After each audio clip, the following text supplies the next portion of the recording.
When we talk about business, the term record keeping can make your eyes glaze over. It sounds like a chore, right? Just a mountain of paperwork. But what if we thought about it differently? What if your records weren't just paperwork, but the actual story of your business? It's the language it uses to tell you everything: where you've been, where you are right now, and most importantly, where you're headed next. So let's learn how to read that story. Because let's be real for a second.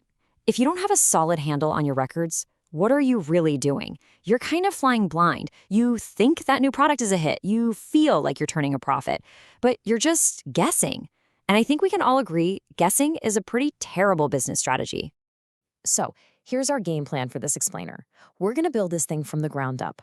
First, we'll get into why this is so important.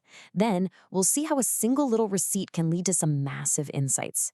After that, we'll dive into the two big stories your records tell: your performance and your financial health. And to wrap it all up, we'll talk about how to make this whole process manageable, not overwhelming. Sound good? Let's go. All right, let's start with the big why. And I want you to forget about tidy file cabinets for a minute. This is about something way more fundamental. We're talking about the survival and the growth of your business. I want you to think of your records like this. They are the internal language of your business. They're the raw data that tells you what's actually going on, not just what you hope is going on. It's the difference between hard facts and a gut feeling. And when it comes to making smart decisions, you always want to bet on the facts. And then, of course, there's the part you absolutely cannot ignore: the legal stuff. Tax authorities like the ATO, for example, legally require you to keep your financial records for a minimum of 5 years. And that's not just some of them, that's everything: receipts, invoices, bank statements, the whole shebang. This is a big deal, so you've got to take it seriously. But here is where it gets interesting.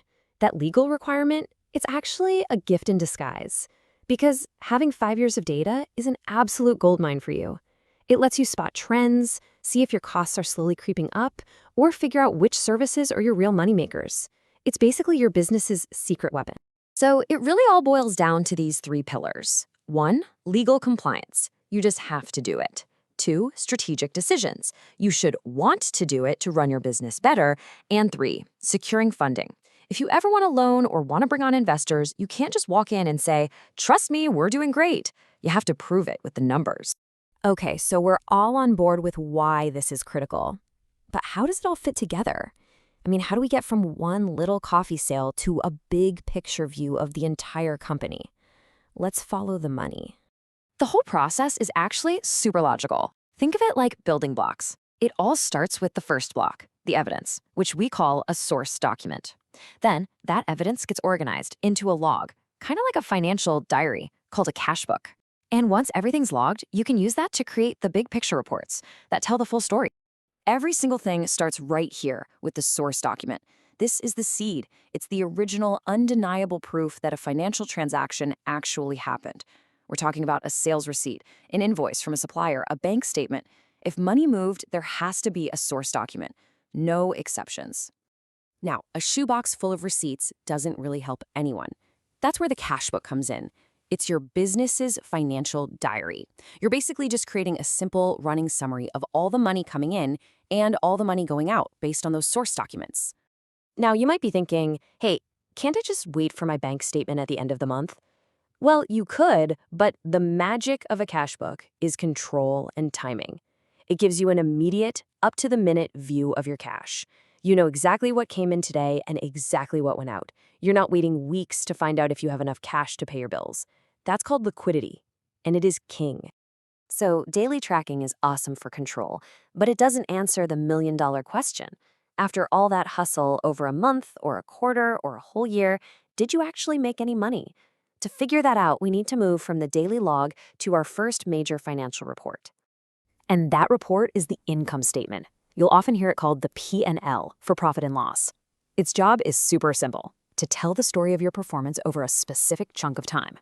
It answers that one crucial question: over the last month, did we win or did we lose, financially speaking? And the logic behind it? It's beautifully simple. It's not complex math, I promise. The report starts with your total revenue. That's all the money you brought in from sales. Then, it subtracts all your expenses, everything you had to spend to make those sales happen. And what's left at the very bottom? Well, that's your net profit. That is the true bottom line. And this right here is where the P&L becomes an incredibly powerful tool. Let me give you an example. Imagine you own a small coffee shop.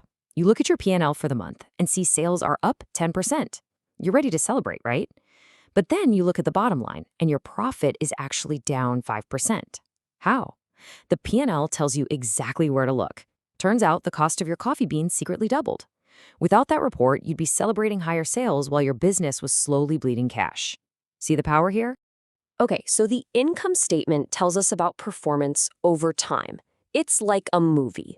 But what about the business's health at one specific moment? For that, we need to switch from a movie to a photograph. And that photograph is called the balance sheet. I love that analogy. It's not a story of what happened over the whole year.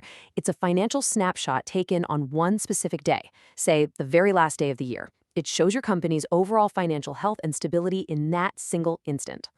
Now, the balance sheet is built on one simple, unbreakable rule, the fundamental accounting equation. On one side of the equation, you have your assets. That's all the stuff the business owns. And on the other side, you have your liabilities. That's what the business owes to other people, plus the owner's equity.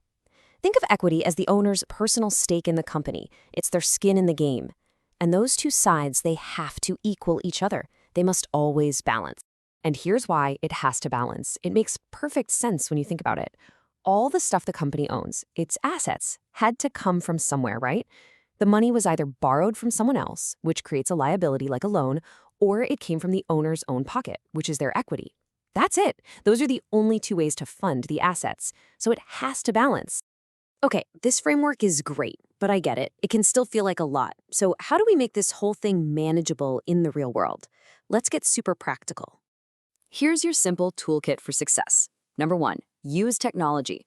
Bookkeeping software these days is amazing and automates so much of this. 2, don't be afraid to get help. A good bookkeeper or accountant is worth their weight in gold. 3, have a simple system. You don't need anything complicated, just a way to file things so you can find them later. And process things regularly. Don't let it pile up into a monster. And finally, the golden rule, the absolute non-negotiable. Keep your business and personal finances completely separate. Please, it will save you so many headaches. So let's circle all the way back to where we started.